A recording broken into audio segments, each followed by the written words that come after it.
তো বন্ধুরা, আজকে আমি পাঁঠার মাংস তৈরি করব, মটন বানাবো। আজকে খেতে ইচ্ছা করছে, তাই আমি মাংসটা ধুয়ে এটা এটা এখানে হলুদ গুঁড়ো দিয়েছি, জিরার গুঁড়ো দিয়েছি, ধনিয়া গুঁড়ো দিয়েছি, তেজপাতা দুটো দিয়েছি কুচি কুচি করে, পেঁয়াজ দিয়েছি, টমেটো দিয়েছি, কাঁচা তেল দিয়েছি, সরষের তেল দিয়ে আমি এটাকে মেখে নুন দিয়ে মেখে 20 মিনিট ম্যারিনেট করে রেখে দিয়েছি। এখন আমি কড়াতে কড়াতে তেল দিয়ে দিয়েছি, সরষের তেল গরম হয়ে গেছে।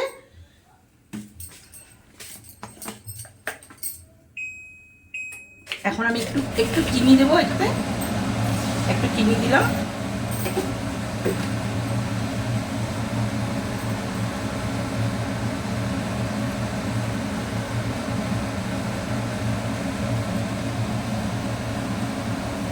একটু চিনি দিলাম, এই চিনি থেকে একটু লাল লাল, এই যে লাল লাল বেরোচ্ছে, লাল লাল গুড় করে লাল লাল বেরোচ্ছে। এখন দুটো আমি কাঁচা লঙ্কা চিড়ে ফাটিয়ে দিয়ে দেবো।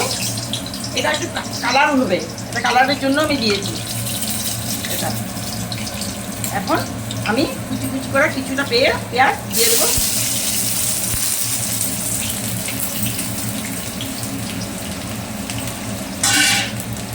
এখন এটা নাড়াচাড়া করবো, একটু ব্রাউন করে নেব, নাড়াচাড়া করে।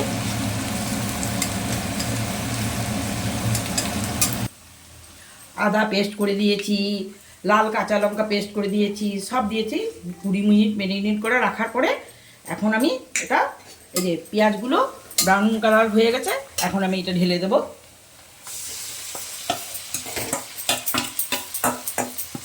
পুরোটা ঢেলে দিলাম। এখন এটা আমি কষিয়ে নেব নেড়ে চেড়ে, কেন একটু কষাতে হবে, পাঁঠার মাংসটা একটু না কষালে ভালো লাগে না।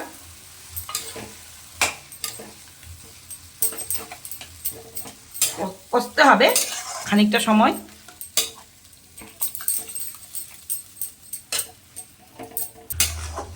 এই কিছুটা কষানো হয়ে গেছে, আরও কষবে, এটা জিনিসটা কষতে লাগবে, আরও কষাতে হবে।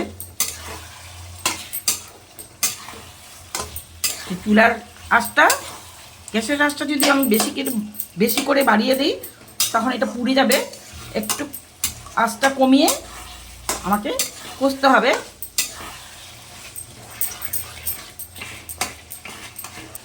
মাংসটা প্রায় কষানো হয়ে গেছে, এই যে তেল ছেড়ে গেছে। একটু নাড়াচাড়া করি, সুন্দর একটা স্মেল বেরিয়েছে।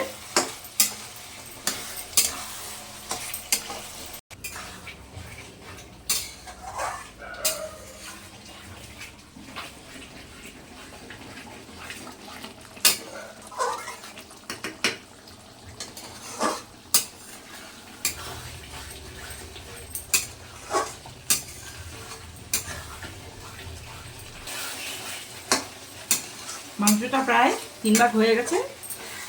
এই যে ভিজে রাখা আলু, আমি কয়েক পিস শালগম দিয়েছি, খেতে ভালো লাগে, আপনারা শালগম দিয়ে খেতে পারেন, ভালো লাগে। শালগম মানে ওলকপি, ওইটাও ভেজে নিয়েছি কয়েক পিস, আমি দেবো। এখন দিয়ে দিলাম আমি। এখন এটা আমি নাড়াচাড়া করব একটু। দেখেন কতটা শুকনো হয়ে গেছে, দেখেন। আমি একটু ঝোল করব,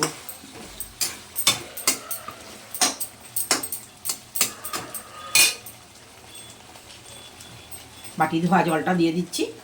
টেস্ট হয়, বাটি ধোয়া জল দিলে টেস্ট হয়। গরম জল রেখেছি,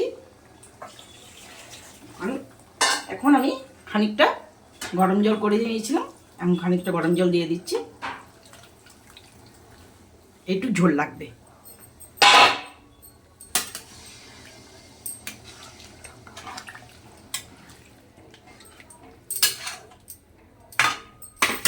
এখন আমি এই আলু আর শালগম সেদ্ধ হওয়ার জন্য ঢাকা দিয়ে দিচ্ছি। ঢাকাটা তুলে নিলাম, এই যে হয়ে গেছে মাংসটা। এই আলুগুলো সিদ্ধ হয়ে গেছে নাকি? হ্যাঁ, সিদ্ধ হয়ে গেছে, আলুগুলো সুন্দর হয়ে গেছে।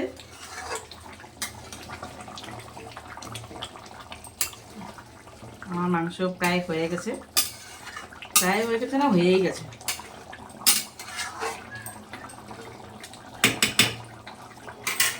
একটু ঝোল রাখতেই হবে।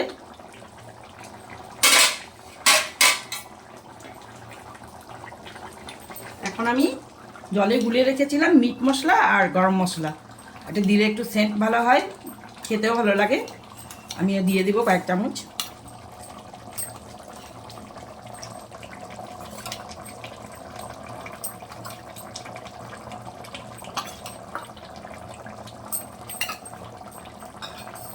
একটু নাড়াচাড়া করি।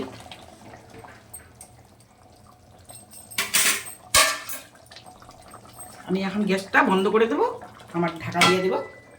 হয়ে গেছে আমার এটা। দেখো তো বন্ধুরা কেমন হয়েছে আমার মাংস রান্না করাটা, একটু কমেন্ট করবে হ্যাঁ কেমন হয়েছে।